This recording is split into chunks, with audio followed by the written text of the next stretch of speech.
management, employers, and advertisers of WCBM. But they should be.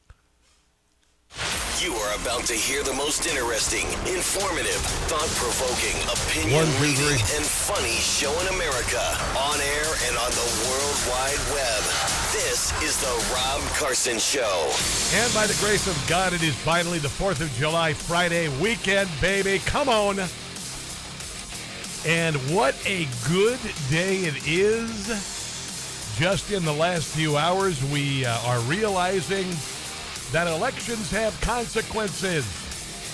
And even better is when there is a president who's in the White House who actually does what he said he's going to do, and then appoints Supreme Court justices who are constitutionalists and conservatives. Things get done. Things get done that all of these posers who've gone into Washington, D.C. the last 50 years have said they were going to do and never got it done. Never got it done. Away from the Supreme Court, Donald Trump made Jerusalem the capital of Israel. Well, didn't make it. They recognized it. 50 years opposing. 50 years opposing by everybody, including Barack Obama and Bill Clinton said they're going to do it, never did it. 50 years opposing by Republicans going to Washington, D.C., say they were going to overthrow Roe v. Wade and save babies from being aborted. They all paid lip service just to get to elections. That's all they ever did. The Republicans said, well, I'm going to do my level best. We're going to get Roe v. Wade. All they did was say it to get to the election. They never did anything about it. Donald Trump did it.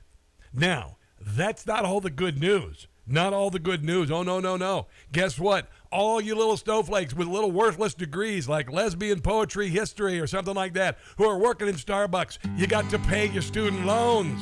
You bought that degree. You signed it as an adult. Now you got to pay. When you go to school, it should be a rule. The debt is yours alone. Jim Goslin. The court said no to Sleepy Joe. You can't cover all the student loans. They ruled 6-3. Joe lacked authority to throw the leftist bone. No bone for you. An enormous cost. Thank goodness Biden lost on his cover of the student loans. Student loan. The government allowed you to delay it. The Supreme say that you must repay it. Joe got slapped down once again with his cover of the student loans.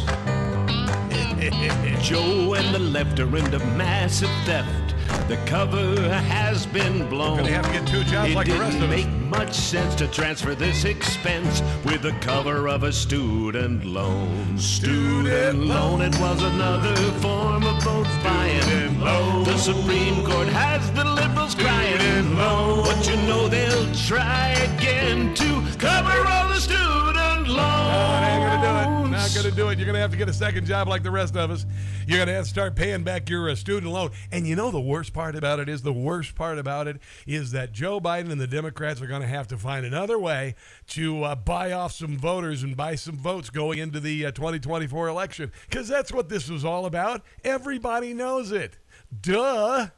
And I'm going to tell you, if you sign a contract, my daughter just celebrated her 18th birthday. So I'm going to tell everybody who turned 18, there's an amazing thing that happens in this country. You become what is called an adult.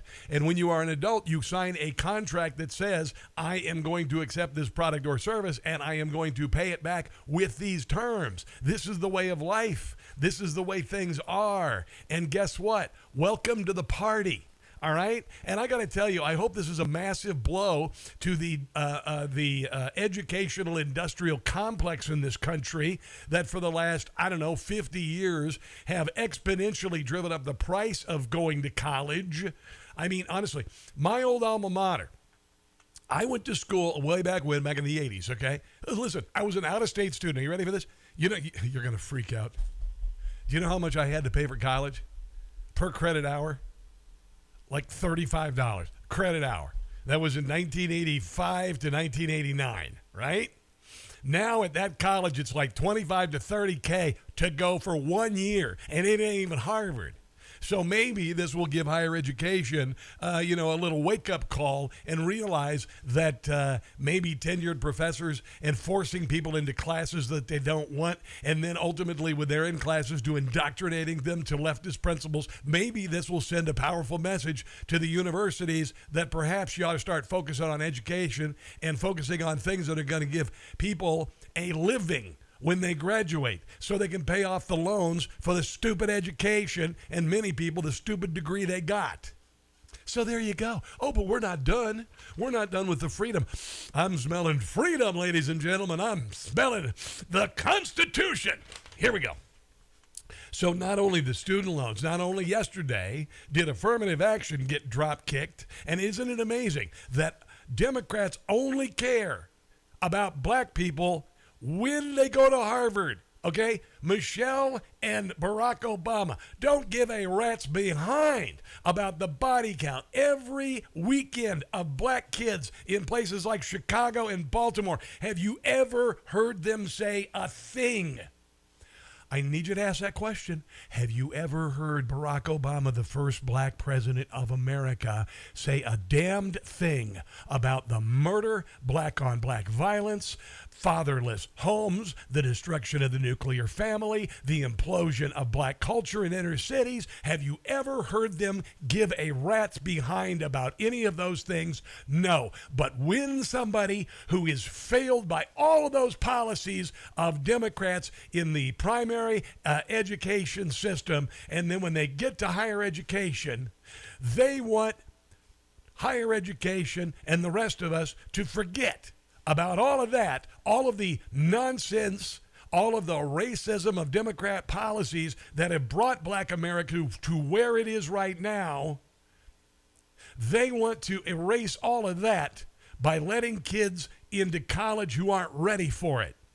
And I would venture to say that a lot of those kids who get into college for the color of the skin and not the content of the character ended up being dropping out of school, or the school lowers its standards. What good did it do anybody? It didn't do anybody any good. Oh, yeah, and then there's this, another little victoire, a little victoire for freedom of speech. This is Creative versus Ellenus, pitted First Amendment freedom against LGBTQ discrimination. Supreme Court held that a Colorado graphic designer who wants to make wedding websites does not have to create them for same-sex marriages. In a landmark decision to pit the interests of the LGBTQ non-discrimination against First Amendment freedom. That's not what this is about. This is about getting everyone to agree to think the right way, even disregarding your religious beliefs, to get you thinking right, get you to essentially sate the left and say, I will do this against my will because I have to, or I won't make a living. Well, the Supreme Court in a 6-3 decision said that Laurie Smith, the artist, has the right to say, I will not do same-sex marriage wedding sites. Go to another place. How about that? You know the amazing thing about the interweb? It's everywhere. Yes, ladies and gentlemen, this new thing we call the interweb is everywhere. And so if a certain graphic designer says, my religious convictions say that I really can't do a website that involves marrying a gay couple because it's against my religious beliefs, they can no longer say, tough crap, do it anyway, regardless of how you feel. So there you go. And you know what? This isn't anti-gay. That's like saying that the getting rid of affirmative action is racist. No, it's not anti-black. It's pro-character. It's pro-achievement. This graphic designer, this isn't anti-gay. This is pro-freedom of expression. And you know what? If there's a religion where a gay couple owns a graphic designing store that says that they don't believe in straight marriage, I guess they can do the opposite, but they won't, because the Christian faith is, is not down with that. So you'd have to create your own faith, I guess. Or just go to another graphic designer and quit cramming your crap down our faces to make your point and accept your viewpoint. And I don't care if gay people get married. I don't care. I said when gay people were pushing for marriage, I said, are you out of your minds? You have an out. You have an out. You don't have to get married. If the other person says, well, you know what?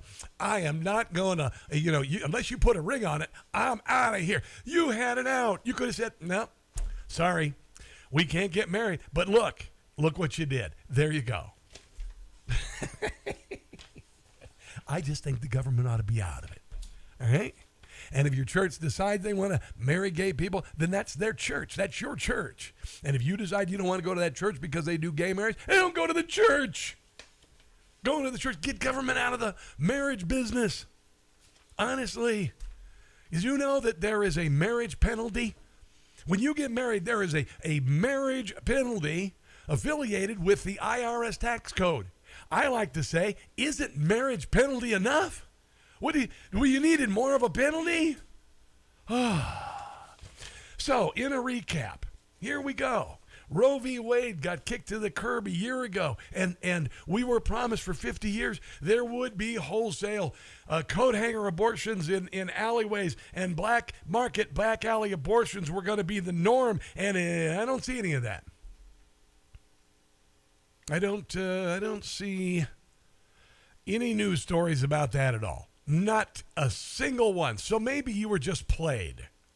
Maybe you were just played for your votes. Maybe for 50 years, the Democrat Party literally blew up the importance as far as affirming of womanhood is to have an abortion, while at the same time saying women don't matter and men should be able to beat them in sports and become the woman of the year. But they held on to this sacred. You can get an abortion and the Republicans want to take away the abortion. And you can get an abortion and the Republicans want to take away the abortion. And that's all they had. And that's all they had. And now that's gone.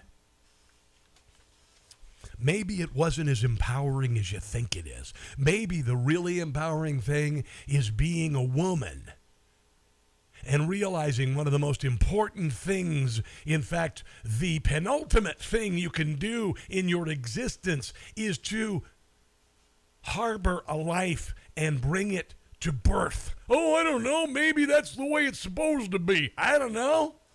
And of course, I know some people can't have kids. Dear God, we tried for 5 years to have my daughter, and then bingo, it just happened. But this is pretty big. No student loans. Pay your own loans off. You know what? If you say it is against my religious beliefs, then I'm not going to do it. Find another printer. Find another baker. Don't try to cram this down my throat to accept your beliefs.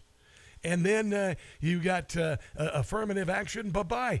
Bye-bye. You've got to actually get the grades. Let's focus now on the 18 years before higher education that the Democrats have made into a Charlie Foxtrot for Black America. It's pretty remarkable. This is a great day. This is a really, really good day. You should feel quite happy about it. And I've got more good news, and I've got audio, and here's the number. It's 800-922-6680. This, my friends, is a Friday edition of the Rob Carson Show. Hang on.